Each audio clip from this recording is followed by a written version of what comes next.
와우! 달슨의 라이브! 지난 새벽 경기에서 가레스 베일을 좀 어떻게 보셨나요? 몸은 좀 확실히 좀 무겁죠? 그 스프린트를 하든 전력 질주가 좀 예전만큼 안 나오고. 근데 저는 이제 보면서는 어떤 생각이 들었냐면, 와, 만약에 베일이 몸만 제대로 올라와서 터져준다면, 손흥민 케인 라인이 더 폭발할 수도 있겠다. 뭐 이런 생각이 좀 들더라고요. 베일이 그 토트넘은 이제 복귀해서 첫 선발이었죠. 지난 유로파리그 새벽 린치전이 61분 소화했습니다. 선발로 뛰어서.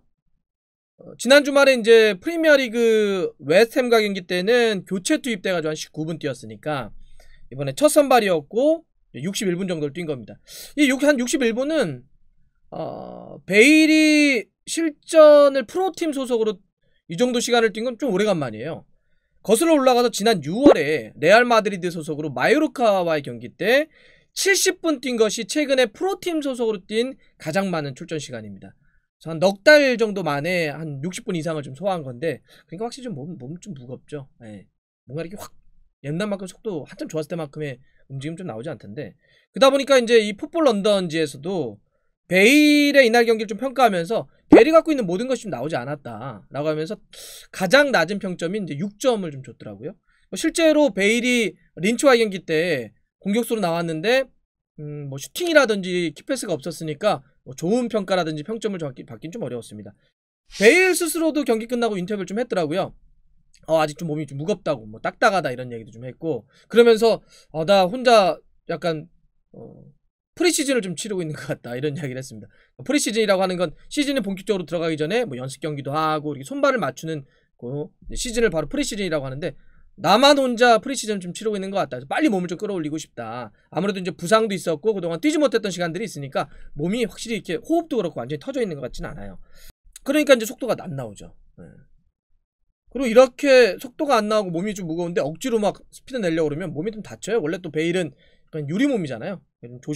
조심스러워야 하는 그런 상황이기도 하는데, 저는 이제 그러면서도 경기를 보면서 야, 이게 순간순간 번쩍번쩍임이 있더라고요. 이게 확실히 클래스는 쉽게 어디 가지 않는 것 같아요. 전체적으로 몸은 무거웠다는 건 인정. 하지만 순간순간 베일이 갖고 있는 게 이렇게 나올 때 보면 저래서 한때 이 토트넘에서 에이스 놀이를 했구나. 레알 마드리드 가서 한때 이렇게 정말 엄청난 활약을 했구나 라고 하는 게 탁탁 이렇게 순간순간적으로 나오더라고요. 그러면서 이제 이러면서 만약에 베일이 이제 뭐 계속 올라오지 않겠어요? 몸은 올라올 텐데 어느 정도까지 올라올지는 봐야 되겠고, 얼마의 시간이 걸릴지가 좀 문제지 언젠간 좀 올라오겠죠. 부상만 안 당한다면. 이제 베일이 그렇게 몸 상태가 완전히 올라와서 터져준다면, 그러면 손흥민 케인은 어떻게 되는 거야? 이거 더 폭발력을 더 할 수 있는 거 아니야? 베일까지 그렇게 터져준다면? 이런 생각이 좀 들더라고요.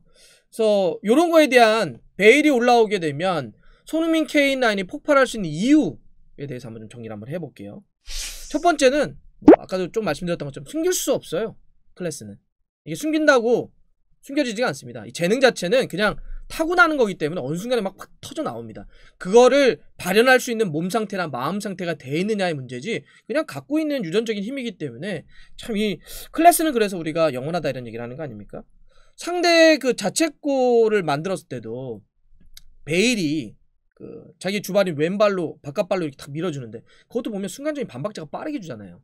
그걸 만약에 잡아놓고 돌렸다고 한다면 그런 자책이 나오지가 않거든요. 결국 자책이라고 하는 건 수비수 입장에서는 예측하지 못한 상황에서 들어왔기 때문에 엉격결에 하다가 자책이 들어가는 거니까, 그 상태도 보면 베일이 반박자 빠르게 딱 바깥발로 줘버리니까 그냥 수비수는 가다가 자책이 돼버리는 거죠. 이런 것도 느껴지고, 또 그 전반전이었는데 오른쪽 약간 이게 구석에 좀 몰렸을 때 린치 수비수 2명 이렇게 압박 들어오니까 몸을 싹 돌리더니 상대 수비 사이 공간으로 침투 패스 넣어줘가지고 기회를 또 만들어주잖아요.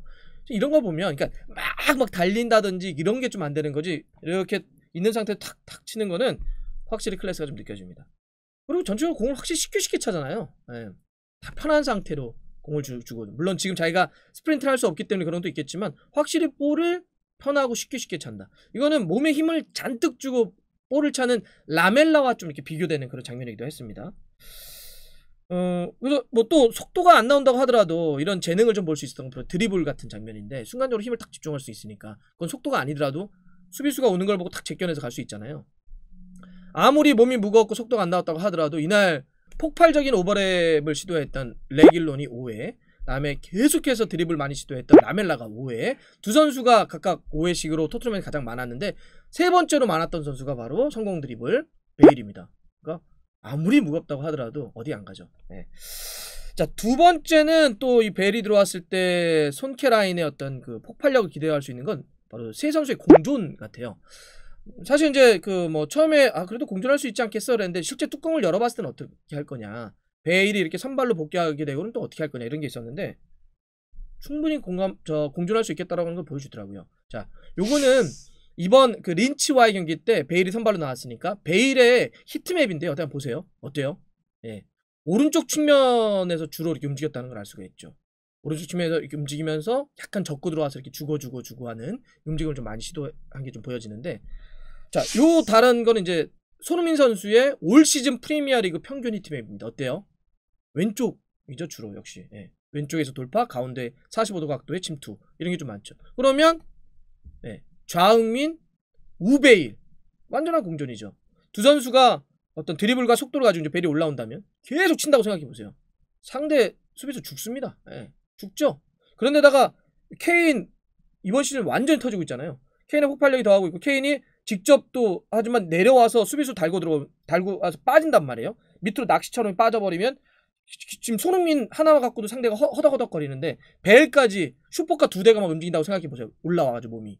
이거 정말 미칠 노릇일 거예요. 그래서 막 이 선수 잡으려고 하면 또 케인이 빠져들어가겠죠.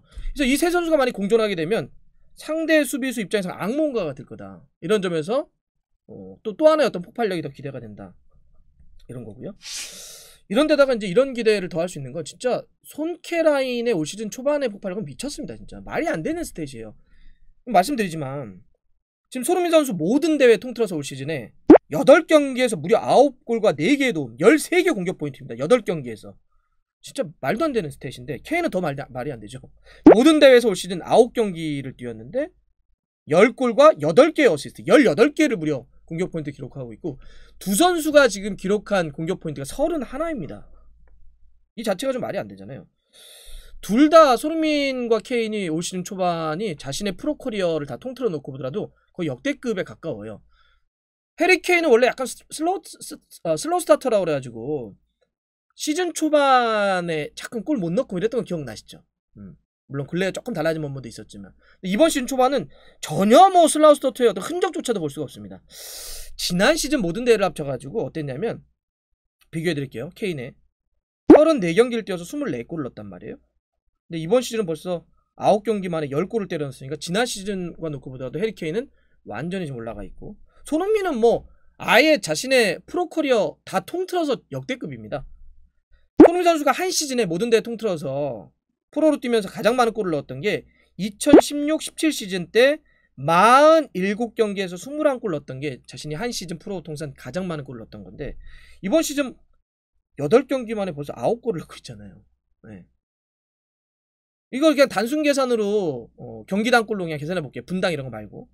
단순 계산 경기당으로 따져도 그 2016-17 시즌 한 시즌 가장 많은 골을 넣었던 때가 경기당 0.45골인데 이번 시즌은 1.13골입니다. 그러니까 경기당 하나 이상을 때려넣고 있는 게 손흥민이에요.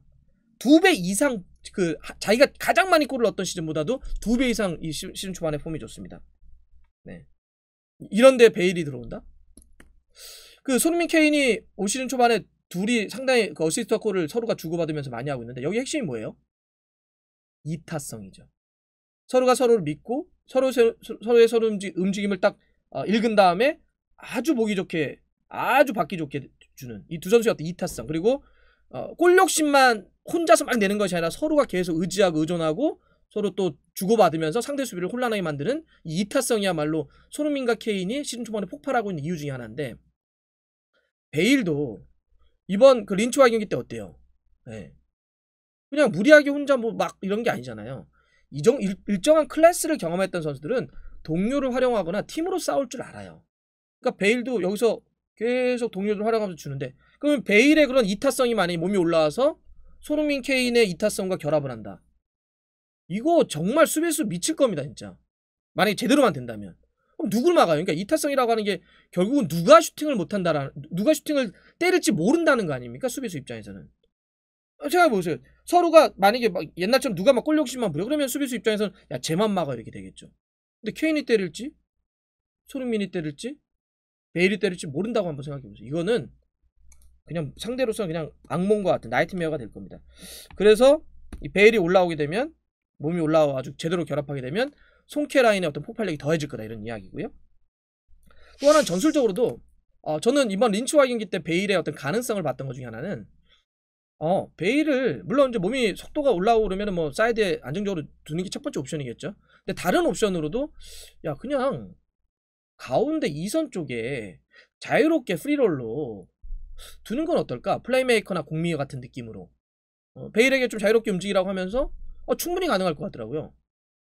이게 아까 했던 이타성이라든지 시야라든지 쉽게 주는 능력들이 좋아서 거기다 그냥 프리하게 갖다 놓고 전방에다가 서로 완전히 서로 신뢰하고 있는 케인과 손흥민 선수를 탁 투톱으로 올려놓는, 이건 이제 다른 옵션이라는 거 하는 거예요. 기본적인 4-3-3이라든지 뭐 4-2-3-1과 다른 이렇게 해도 세울 수 있는 거 아니라는 거예요. 베일을 놔둬놓게 되면. 그럼 이제 베일을 놔둬놓고 두 선수를 톱으로 올려놨기 때문에 미들은 이제 3미들로 가는 게 좋겠죠. 호이베로 탁 중심 놓고 무사 시소코라든지 뭐 은덤벨레, 윙크스 이런 선수 3미들로 탁 놓게 되면 전 이것도 충분히 가능하기 때문에 전술적으로도 여러 가지 카드가 가능하지 않겠냐. 혹은 약간 4-2-3-1의 두 번째 곡이 세컨 스트라이커 위치도 전 베일로 가능할 거다 봐요. 이거 왜 그러냐면 베일이 들어오게 되면서 약간 윙에서 뛸 수 있는 자원들이 토트넘이 이게 웬일이에요? 차고 넘쳐요.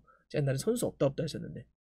그러니까 뭐 손흥민 선수야 그 측면 쪽 자원 중에 그냥 붙박이니까 뭐 제외한다고 하더라도, 그럼 나머지 윙어들 보세요. 뭐 베르베인, 루카스 모우라, 라멜라, 거기다가 베일까지. 그러면 손흥민 선수가 한 자리를 차지한다고 한다면 이 네 선수 중에는 다 윙으로만 활용하게 된다면 누군가는 계속 놀거나 이래야 돼요. 로테이션만 뛰거나.